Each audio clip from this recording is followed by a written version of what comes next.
अस्सलाम वालेकुम dear students. आज हम डिस्कस करने जा रहे हैं sixth one poem my mother at 66। It is written by Kamala Das. My mother at 66 एक बच्चे का हम समझेंगे एक ट्रिब्यूट ही है अपनी माँ के लिए। ये शायर जो है कमला दास ये कहना चाहती है कि जब एक बच्चा अपनी माँ के साथ होता है, चाहे वो बचपने में हो या बुढ़ापे में हो, बचपने में जब बच्चा छोटा होता है, माँ को कहीं जाना होता है, तो बच्चे को जो ही एक बात जहन में आती है कि माँ को कहीं जाना है, वो उसके पीछे पीछे चलने लगता है। वो हमेशा उसके पीछे लगा रहता है। उसको ये बात होती है जहन में कि माँ जाएगी, मैं भी जाऊँगा साथ, क्योंकि शायद मेरी माँ वहाँ से वापस नहीं आएगी। तो एक थ्रेट सा रहता है, एक खौफ सा रहता है जहन में। तभी बच्चा जो है वो बचपने में अक्सर जब भी माँ कहीं जाती है तो उसको नहीं ले जाते, वो रोता है, बहुत ज़्यादा रोता है। उसको ये होता है शक कि माँ गई है, शायद वापस नहीं आएगी। कमला दास यही कुछ कहना चाहती है कि मेरी माँ 66 साल की थी, बूढ़ी थी। मैंने इसको अपनी गाड़ी में बैठाया था, अपने साथ ले जा रही थी मैं इसको। तो मुझे लगा कि मेरी माँ मरने जा रही है, अब ये बूढ़ी हो चुकी है, मरेगी, वापस नहीं आएगी। कहती है मुझे वैसा ही फील हुआ जैसा बचपन में फील होता था कि जब माँ कहीं जाती थी तो मैं सोचती थी शायद वापस नहीं आएगी। लेकिन यहाँ अब ये बहुत अक्लमंद हो चुकी है, बड़ी हो चुकी है। अब इसको मालूम है अब अगर ये उस दुनिया में चली गई तो ये हकीकत में वापस नहीं आएगी। ये कुछ ऐसी ही फीलिंग इसको यहाँ पे डिपिक्ट कर रही है। अब हम थोड़ा इसको पढ़ेंगे। Driving from my parents' home to Cochin last Friday morning, I saw my mother beside me, dozed, open-mouthed, her face ashen like that of a corpse, and realized with pain that she was as old as she looked, but soon put that thought away and looked out. यहाँ तक looked out, कहाँ तक? Looked out at young sprouting trees. कमला दास कहना चाहती है कि पिछली Friday को मैं जा रही थी कोचिंग, मुझे एयरपोर्ट जाना था। मेरी माँ मेरे साथ बैठी थी, मैं गाड़ी चला रही थी, मेरे साइड में बैठी थी। मैंने देखा माँ बूढ़ी हो चुकी है, बिल्कुल उतनी बूढ़ी मुझे दिख रही है जितनी ये हो चुकी है। इसका मुंह जो है वो खुला हुआ रहा गाड़ी में। जैसे हमको भी मालूम है, जिनके घर में बुज़ुर्ग लोग होंगे, वो बुज़ुर्ग लोग जहाँ भी बैठते हैं वहाँ उनको नींद जैसी आती है। वो बैठते हैं और नींद से ऐसे खराटे मारते हैं और मुंह फुलाए बैठे रहते हैं। वो बेचारे परेशान से रहते हैं, हर जगह नींद, हर जगह उनको सुस्ती काहली दिखती है। कहती है मेरी माँ भी मुझे वैसी ही दिखी। उसका चेहरा मुझे लगा पेल फेस, एशन, जैसे लगा मुझे बस वो कोई डेड बॉडी है मेरे सामने। मैं बहुत परेशान हुई उसको देख के, मुझे बहुत कुछ होने लगा अंदर से। मेरी माँ इतनी बूढ़ी हो चुकी है, शायद अब ये मेरे पास नहीं रहेगी।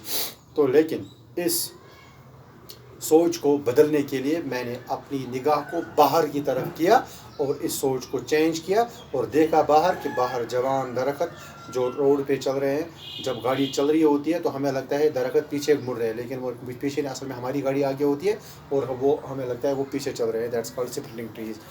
तो यहाँ तक हमने पढ़ा। अब हम इसकी पहले एक समरी देखेंगे। देखिए आप, the poet says that she was dash to coaching. The poet says कि ये कहना चाहती है कि वो ड्राइव कर रही थी कोचिंग के लिए, यानी चला रही थी गाड़ी। She was driving to coaching last Friday along with her. उसके साथ कौन थी? उसके साथ उसकी माँ थी। Along with her mother. She notices her mother. उसने देखा अपनी माँ को। उसकी माँ कैसी बैठी हुई थी? She was sitting. Her mother was sitting. Open mouthed, मुंह खुले हुए। बिसाइड्स हर, उसके साइड में। Her mother was pale. उसकी माँ जो थी वो बिल्कुल जरद दिख रही थी। लाइक अ, जैसे पेल कौन सी चीज होती है? लाइक अ कॉर्पस, यानी जैसे वो एक डेड बॉडी थी, corps. Her looks grieved the poet. जब शायरा ने उसको देखा तो वो परेशान हो गई अंदर से।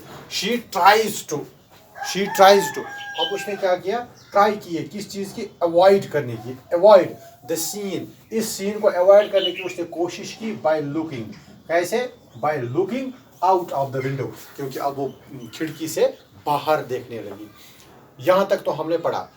यानी The poet says that she was driving to Cochin last Friday along with her mother. She notices her mother was sitting open-mouthed beside her. Her mother was pale like a corpse. Her looks grieved the poet. She tries to avoid the scene by looking out of the window. बहुत important extract है, इसको ज़्यादा से ज़्यादा ध्यान देना क्योंकि exam में अक्सर पूछा जाता है. इसके बाद हमारे पास एक दूसरा क्वेश्चन इसके नीचे ही होता है, इसी में से आता है, उसी सेंटेंस में से आता है जो आपको पूछा जाएगा पोएम के समरी के लिए. उसके नीचे एक्सप्रेशंस दिए होते हैं पोएम से, उनके नीचे आंसर्स दिए होते हैं. आपको 3 आंसर्स उनमें से निकाल के उन एक्सप्रेशंस के सामने लगाने होते हैं. जो ठीक होंगे आपको इसके 3 मार्क्स मिलेंगे. देखिए यहाँ पे एक्सप्रेशंस फ्रॉम द पोएम है और इसको टू सजेस्ट दैट लिखा है.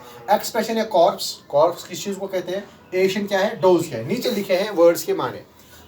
एक है टू प्ले, दूसरा है पेल फेस, तीसरा है to have a light sleep, चौथा है अ डेड बॉडी, पांचवा है स्लीप ड्यूरिंग नाइट, छठा है अ कॉफिन. अब सबसे पहला जो है कॉर्पस. कॉर्पस बोलते हैं डेड बॉडी को. इसको लगेगा dead body, a dead body. Corpus means a dead body. Corpus means a dead body. हाँ. दूसरा है एशियन. एशियन होता है पेल फेस, यानी जैसे दिखता है हमें कि इसके चेहरे पे वो जर्दी लगी हुई है. हाँ. Doze. Doze means to have a light sleep. To have a light sleep यानी ये बंदा गहरी नींद में नहीं सोया होता है, लेकिन थोड़ी सी नींद उसको आई होती है और ये बैठा होता है ऐसे, क्योंकि बुढ़ापे में ऐसा अक्सर होता है. हमने देखा है जो बुजुर्ग लोग होते हैं वो जहाँ भी बैठते हैं, बैठे थोड़ी सी बातचीत की उसके बाद वो खुद ही मुंह फुलाए बैठते हैं. बिल्कुल उनको लगता है नींद आ गई है, ऐसे बैठेंगे, ऐसे ऐसे हो जाएगा उनको. ये सब क्या है? ये सब बुढ़ापे की अलामत है. ये सब दिखाता है कि ये पूरी उम्र जो इन्होंने काम काज किया हुआ है, पूरी उम्र जो गुजारी है उसमें थके मांदे हैं.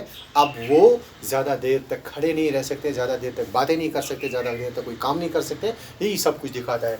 अब शायर को इस चीज़ से परेशानी होती है ये सब देख के कि मेरी माँ बहुत बूढ़ी हो चुकी है, अब ये मुझे लगा मेरे सामने एक माँ नहीं, जिंदा माँ नहीं, एक डेड बॉडी है. तो इस चीज़ को अवॉइड करने के लिए वो बाहर देखते हैं. फिर वो बाहर क्या कुछ देखते हैं, that will be discussed in next lesson इंशाल्लाह.